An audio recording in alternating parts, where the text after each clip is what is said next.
நம்ம என்ன பார்க்க போறோம்னா assembly linking and loading. Assembly and லிங்கிங்னா என்ன அப்படின்னு பார்த்தோம்னா கம்பைலேஷன் ப்ராசஸில் லாஸ்ட் ஸ்டெப் என்னவோ அதை தான் வந்து நம்ம என்ன சொல்கிறோம்னா அசெம்பிளி அண்ட் லிங்கிங் சொல்கிறோம். இதில் என்ன ப்ராசஸ் நடக்கும் அப்படின்னு பார்த்தோம்னா ஃபஸ்ட்டு லிஸ்ட் ஆஃப் இன்ஸ்ட்ரக்ஷன்ஸை வந்து பிட்ஸாக கன்வெர்ட் பண்ணோம். அதை வந்து நெக்ஸ்ட் ஒன் வந்து மெமரியில் வந்து ஸ்டோர் பண்ணுற மாதிரி ஸ்டோர் பண்ணுறதுக்கு ஏற்ற மாதிரி நம்ம பிட்ஸாக கன்வெர்ட் பண்ணி அந்த டேட்டா அந்த பிட்ஸை வந்து நம்ம மெமரியில் ஸ்டோர் பண்ணுவோம். இந்த ப்ராசஸ் தான் அசெம்பிளி அண்ட் லிங்கிங் அண்ட் லோடிங்கில் நடக்குது. ஓகேவா? அதாவது அசெம்பிளி அண்ட் லிங்கிங் வந்து கம்பைலேஷன் ப்ராசஸில் லாஸ்ட் ஸ்டெப்பு. இது வந்து என்ன பண்ணுது அப்படின்னு பார்த்தோன்னா லிஸ்ட் ஆஃப் இன்ஸ்ட்ரக்ஷனாக அதாவது மெமரி வந்து எப்படி அக்செப்ட் பண்ணிக்குமோ அதுக்கு ஏற்ற மாதிரி கன்வெர்ட் பண்ணி தென் அதுக்கப்புறமா வந்து நம்ம மெமரியில் லோட் பண்ணுறோம். இதை தான் வந்து என்ன சொல்கிறோன்னா லோடிங் ப்ராசஸ் அப்படின்னு சொல்கிறோம். நெக்ஸ்ட்டு இந்த கம்பைலர் என்ன பண்ணுது, அசம்பிளர் என்ன பண்ணுது, லிங்கர் என்ன பண்ணுன்றதை பார்க்கலாம்.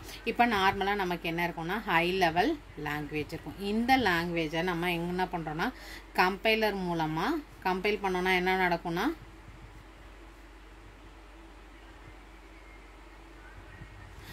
கம்பைலர் என்ன பண்ணோம் அப்படின்னு பார்த்தோன்னா இந்த ஹை லெவல் லாங்குவேஜை அசம்பிளி கோடாக கன்வெர்ட் பண்ணும். இந்த அசம்பிளி கோடும் நம்மளால் அண்டர்ஸ்டாண்ட் பண்ணிக்க முடியும். அதாவது ஹை லெவல் லாங்குவேஜ் இந்த அசம்பிளி கோடும் வந்து நம்மளால் அண்டர்ஸ்டாண்ட் பண்ணிக்கிற மாதிரி இருக்கும். நெக்ஸ்ட்டு இந்த அசம்பிளி கோடை வந்து அசம்பிளர் மூலமாக நம்ம என்னவா கன்வெர்ட் பண்ணுறோம் அப்படின்னு பார்த்தோம்னா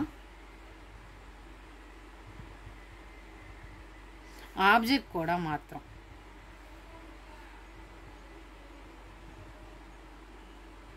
நெக்ஸ்ட்டு இந்த ஆப்ஜெக்ட் கூட அகைன் நம்ம லிங்கர் மூலமாக என்ன மாற்றுறோம் எக்ஸிக்யூட்டபிள் பைனரி கூட மாற்றுறோம்.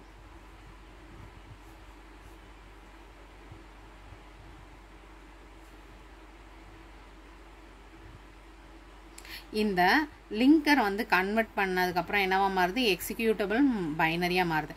இப்படி மாறினதுக்கப்புறம் தான் நம்ம வந்து இதை வந்து எங்கே ஸ்டோர் பண்ண முடியும்னா மெமரியில் ஸ்டோர் பண்ண முடியும். இந்த எக்ஸிக்யூட்டபிள் பைனரியை தான் நம்ம மெமரியில் ஸ்டோர் பண்ணுறோம். அதுக்கப்புறம் என்ன பண்ணோம் அப்படின்னு பார்த்தோன்னா லோடர் மூலமாக நம்ம மெமரியில் ஸ்டோர் பண்ணி நம்ம எக்ஸிக்யூட் பண்ணுறோம். இதான் வந்து அசம்பிளர் அண்ட் லிங்கர் லோடர் இதோட ப்ராசஸ்.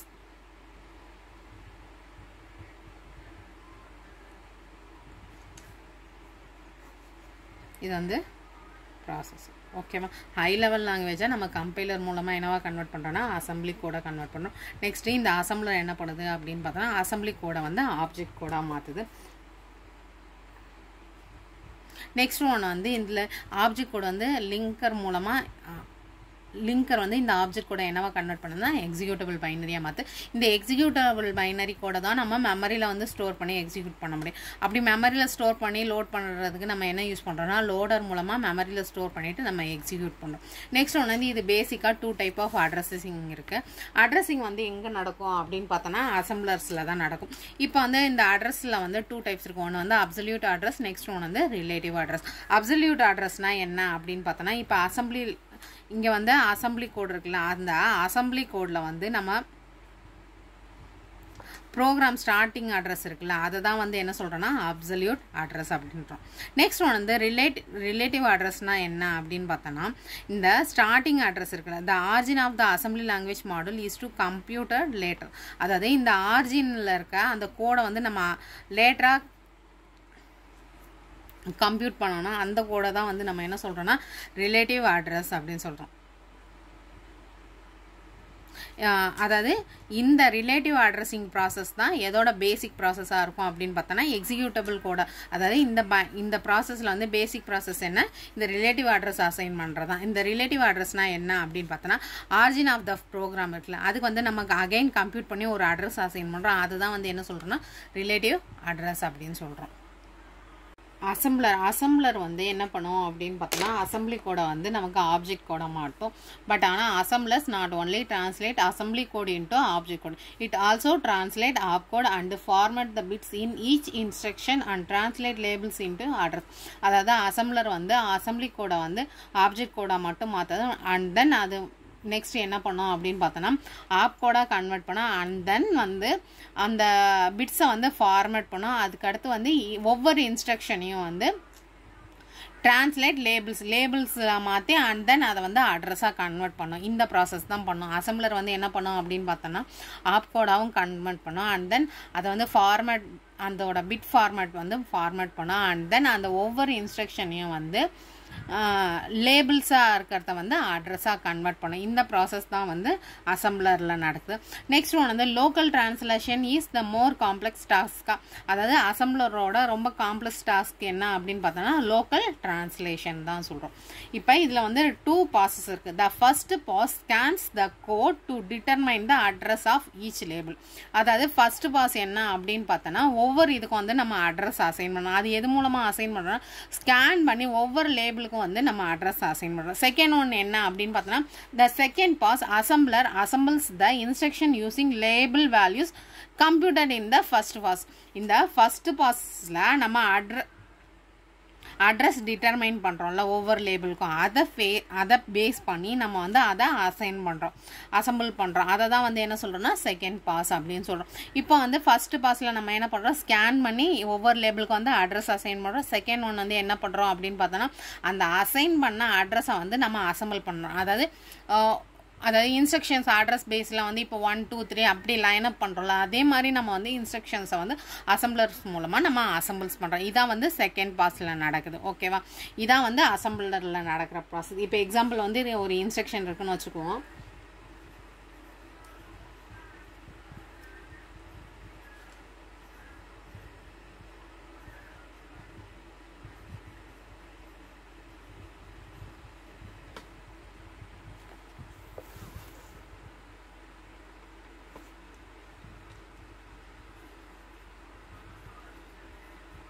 இந்த ஃபர்ஸ்ட் பாஸில் என்ன பண்ணுறோம் அப்படின்னு பார்த்தோன்னா ஒவ்வொரு சிம்பிளுக்கும் வந்து நம்ம நேமிங் கொடுக்குறோம்.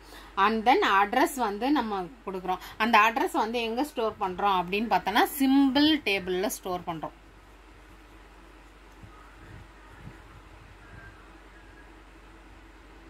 அதாவது இந்த இன்ஸ்ட்ரக்ஷனில் இருக்க சிம்பிள் இருக்குல்ல, அந்த சிம்பிளுக்கு வந்து நம்ம அட்ரஸ் கொடுக்குறோம்.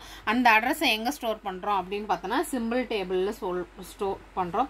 இந்த சிம்பிள் டேபிளில் வந்து நம்ம என்ன பண்ணுறோம் அப்படின்னு பார்த்தோன்னா இந்த சிம்பிள் டேபிள் வந்து நம்ம எப்படி டிசைன் பண்ணுறோம் அப்படின்னு பார்த்தோன்னா ஸ்கேன் பண்ணுறது மூலமாக பண்ணுறோம். அதாவது எங்கேருந்து ஸ்கேன் பண்ணுறோம் அப்படின்னு பார்த்தோன்னா ஸ்டார்டிங் இன்ஸ்ட்ரக்ஷனில் வந்து எண்ட் இன்ஸ்ட்ரக்ஷன் வரையும் ஸ்கேன் பண்ணுறது மூலமாக நம்ம இந்த சிம்பிள் டேபிள் வந்து பில்ட் பண்ணுறோம். அதாவது இதுக்கு வந்து அட்ரஸ் அசைன் பண்ணுறோம். நெக்ஸ்ட் ஒன் வந்து என்ன பண்ணுறோம் அப்படின்னு பார்த்தோன்னா இந்த ஸ்கேனிங் ப்ராசஸில் வந்து இந்த அட்ரஸிங் அசைன் பண்ணுறோம்ல, இதை வந்து நம்ம எங்கே ஸ்டோர் பண்ணுறோம் அப்படின்னு பார்த்தோன்னா ப்ரோக்ராம் லொக்கேஷன் கவுண்டரில் தான் நம்ம ஸ்டோர் பண்ணுறோம். இந்த ஸ்கேனிங் இப்போ ஃபர்ஸ்ட் ஃபேஸில் வந்து ஸ்கேனிங் ப்ராசஸ் நடக்கும்ல, ஸ்கேனிங் ப்ராசஸ் வந்து எங்கேருந்து எங்கே நடக்கும்னா ஸ்டார்டிங் இன்ஸ்ட்ரக்ஷன்லேருந்து எண்ட் இன்ஸ்ட்ரக்ஷன் வரையும் நடக்கும். அது மூலமாக நம்ம என்ன அசைன் பண்ணுறோம்னா அட்ரஸ் அசைன் பண்ணுறோம். அந்த மாதிரி அட்ரஸ் அசைன் பண்ணுறது நம்ம எங்கே ஸ்டோர் பண்ணுறோம் அப்படின்னு பார்த்தோன்னா சிம்பிள் டேபிளில் வந்து ஸ்டோர் பண்ணுறோம்.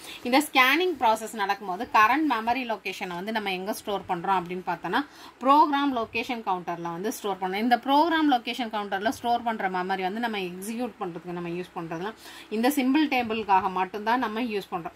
ஒவ்வொரு டைமும் நம்ம இந்த மாதிரி ப்ரோக்ராம் லொகேஷன் கவுண்டர்ல நம்ம ஒவ்வொரு டைமும் நம்ம திரும்ப ஸ்டோர் பண்றோம்.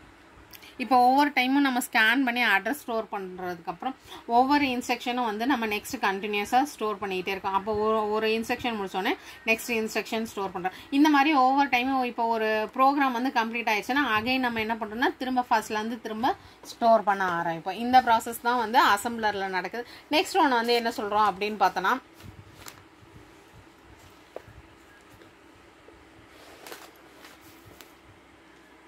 இந்த அசம்பிளர் வந்து ஒரு ஃபைல் வந்து கிரியேட் பண்ணுது. அந்த ஃபைலை வந்து ஆப்ஜெக்ட் ஃபைல் வந்து கிரியேட் பண்ணுது. அந்த ஃபைலை வந்து என்ன சொல்கிறோம் அப்படின்னு பார்த்தோன்னா COFF சொல்கிறோம். அது வந்து என்ன அப்படின்னு பார்த்தோன்னா காமன் ஆப்ஜெக்ட் ஃபைல் ஃபார்மேட் அப்படின்னு சொல்கிறோம். லிங்கிங்னா என்ன அப்படின்னு பார்த்தோன்னா many assembly language programs are written as several smaller pieces rather than a single large file. A linker allows a program to be stitched together out of several smaller pieces. The linker operates on the object files created by the assembler and modifies the assembled code to make necessary links between files.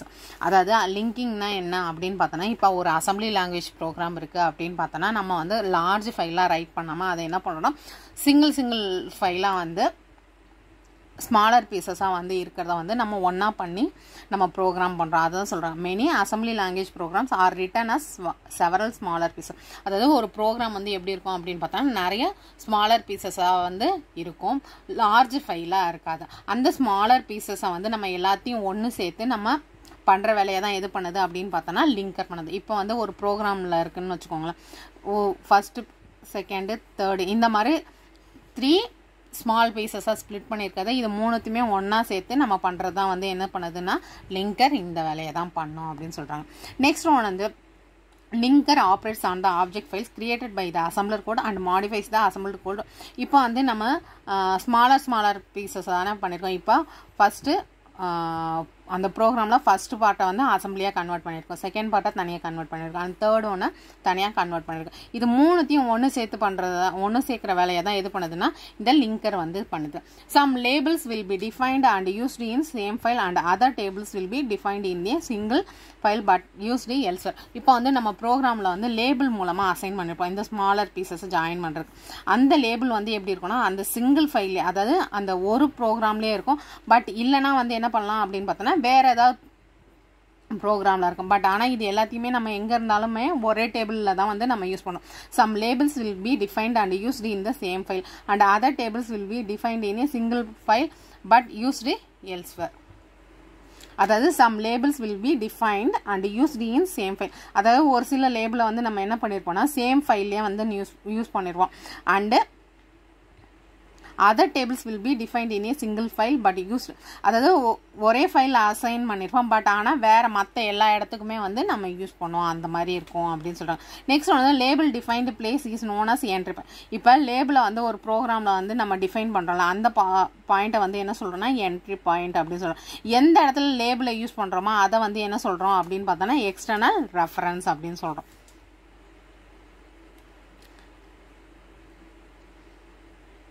Next இந்த லிங்கரில் வந்து 2 phases வந்திருக்கு. ஒன்று வந்து first phase and second phase. இந்த first ஃபேஸில் என்ன பண்ணோம் அப்படின்னு பார்த்தோன்னா it determines the address of the start of each object file. இந்த ஃபர்ஸ்ட் ஃபேஸில் என்ன பண்ணுது அப்படின்னு பார்த்தோன்னா அட்ரஸை வந்து டிட்டர்மைன் பண்ணுறது. ஒவ்வொரு ஆப்ஜெக்ட் ஃபைலுக்கு வந்து ஸ்டார்டிங் அட்ரஸ் என்ன அப்படின்றத ஃபைன் பண்ணுறது தான் ஃபர்ஸ்ட் ஃபேஸோட வேலை. செகண்ட் ஃபேஸ் என்ன பண்ணுதா அப்படின்னு பார்த்தா the loader merges all the simple tables from the object files into a single. இப்போ நம்ம சிம்பிள் டேபிளில் வந்து அசைன் பண்ணுவோம். இப்போ வந்து ப்ரோக்ராம் வந்து ஸ்மாலராக இருக்குன்னா அப்போ ஒவ்வொன்றுத்துக்கும் தனித்தனியாக சிம்பிள் டேபிள் இருக்கும்ல, அந்த சிம்பிள் டேபிள் மூணுத்தையும் வந்து ஒன்றா சேர்த்து பண்ணுறது தான் இந்த செகண்ட் ஃபேஸோட ஒர்க். இது எல்லாத்தையும் வந்து ஒன்று சேர்த்துட்டு சிங்கிள் லார்ஜ் டேபிளில் கன்வெர்ட் பண்ணுற ப்ராசஸ் தான் எது பண்ணுதுன்னா இந்த செகண்ட் ஃபேஸில் நடக்குது. Object code design. When designing an embedded system, we may need a control the placement of several types of data such. இப்போ வந்து ஆப்ஜெக்ட் கோட் டிசைன்னா என்ன அப்படின்னு பார்த்தோன்னா இப்போ நிறைய டைப்ஸ் ஆஃப் டேட்டா இருக்கும். அந்த டேட்டா வந்து நம்ம எங்கே ப்ளேஸ் பண்ணுறது அப்படின்றத கண்ட்ரோல் பண்ணுறது தான் வந்து என்ன சொல்கிறோன்னா ஆப்ஜெக்ட் கோட் டிசைன் அப்படின்னு சொல்கிறோம். இப்போ வந்து ஃபர்ஸ்ட் ஒன் வந்து எந்த மாதிரி டேட்டா வந்து நம்ம பண்ணுறோம் அப்படின்னு பார்த்தோன்னா ஃபர்ஸ்ட் ஒன் வந்து எந்த மாதிரி டேட்டாவெல்லாம் எங்கே ப்ளேஸ் பண்ணுறோம் அப்படின்றது தான் பார்க்க போகிறோம். ஃபர்ஸ்ட் ஒன் வந்து என்ன அப்படின்னு பார்த்தோன்னா interrupt vectors and other information for IO device must be placed in a specific locations. இப்போ interrupt vector and then IO deviceல இருக்க IO டிவைஸ்க்கான இன்ஃபர்மேஷன், அதர் இன்ஃபர்மேஷன், IO டிவைஸ்க்கான இன்ஃபர்மேஷன், இது ரெண்டுத்தையும் நம்ம எங்கே ஸ்டோர் பண்ணுறோம் அப்படின்னு பார்த்தோன்னா ஸ்பெசிஃபிக் லொக்கேஷன்ஸில் வந்து ஸ்டோர் பண்ணுறோம். நெக்ஸ்ட் வந்து memory management tables must be set up. Next என்ன கண்ட்ரோல் பண்ணுறோம் அப்படின்னு பார்த்தோன்னா மெமரி மேனேஜ்மெண்ட் டேபிள் வந்து நம்ம செட்டப் பண்ணுறோம். நெக்ஸ்ட் வந்து global variables used for communication between processes must be put in location that are accessible to all the users of that data. இப்போ global variables வந்து யூஸ் பண்ணுறோம். அது எதுக்காக யூஸ் பண்ணுறோம் அப்படின்னு பார்த்தோன்னா கம்யூனிகேஷன் பிட்வீன் ப்ராசஸஸ், ஓகேவா, கம்யூனிகேஷன் பண்ணுறதுக்காக, அதாவது ப்ராசஸ்க்கு பிட்வீனில் கம்யூனிகேட் பண்ணுறதுக்காக யூஸ் பண்ணுறோம். பட் ஆனால் இது வந்து எங்கே இருக்கணும் அப்படின்னு பார்த்தோன்னா எல்லாமே வந்து அக்சஸ் பண்ணியிருக்கிற மாதிரி இருக்கணும். அதாவது எல்லா யூசர்ஸும் வந்து அக்சஸ் பண்ணிக்கிற மாதிரி ஒரு லொக்கேஷன்ஸில் தான் வந்து நம்ம இதை வந்து வைக்கணும் அப்படின்னு சொல்கிறாங்க. நெக்ஸ்ட் வந்து ரீஎன்ட்ரன்ஸ்னா என்ன அப்படின்னு பார்த்தோன்னா many programs should be design to reentrant. அதாவது ஒரு ப்ரோக்ராம் வந்து நம்ம அகைன் ரீஎன்ட்ரன்ட் பண்ணுற மாதிரி நம்ம ப்ரோக்ராம் வந்து இருக்கணும், டிசைன் பண்ணணும். அதாவது ரீஎன்ட்ரன்ட்னா என்ன அப்படின்னு பார்த்தோன்னா இப்போ ஒரு ப்ரோக்ராம் இருக்குன்னா அந்த ப்ரோக்ராமை வந்து நம்ம இன்டரப்ட் கொடுத்து கால் ஃபங்க்ஷன் பண்ணணும். பட் அதோட அவுட்புட் வந்து அதாவது ரிசல்ட் வந்து சேஞ்ச் ஆகாமல் நம்ம கால் ஃபங்க்ஷன் பண்ணோம்னா அதை தான் வந்து என்ன சொல்கிறோன்னா ரீஎன்ட்ரன்சி அப்படின்னு சொல்கிறோம். அதாவது இன்டரப்ட் இப்போ ஒரு ப்ரோக்ராம்லேயே கால் ஃபங்க்ஷன் வந்து இன்டரப்ட் மூலமாக நம்ம நியூ ஒரு கால் ஃபங்க்ஷன் கிரியேட் பண்ணி அதில் ரிசல்ட் சேஞ்ச் ஆகாமல் வந்துச்சுன்னா அதை தான் வந்து என்ன சொல்கிறோம்னா ரீஎன்ட்ரன்சி அப்படின்னு சொல்கிறோம். ரீலொகேட்டபிலிட்டினா என்ன அப்படின்னு பார்த்தா a program is reloadable if it can be executed when loaded into different parts of memory. அதாவது ஒரு ப்ரோக்ராம் வந்து ரீலோடபிளாக இருக்கணும். எப்படி அப்படின்னு பார்த்தோன்னா if it can be executed when loaded into different parts of memory. எந்த லொக்கேஷனில் போயிட்டு நம்ம அதை எக்ஸிக்யூட் பண்ணாலும் அது வந்து திரும்பவும் ரீலோட் பண்ணுற மாதிரி இருந்துச்சுன்னா அதை தான் வந்து என்ன சொல்கிறோன்னா ரீலொகேட்டபிலிட்டி அப்படின்னு சொல்கிறோம்.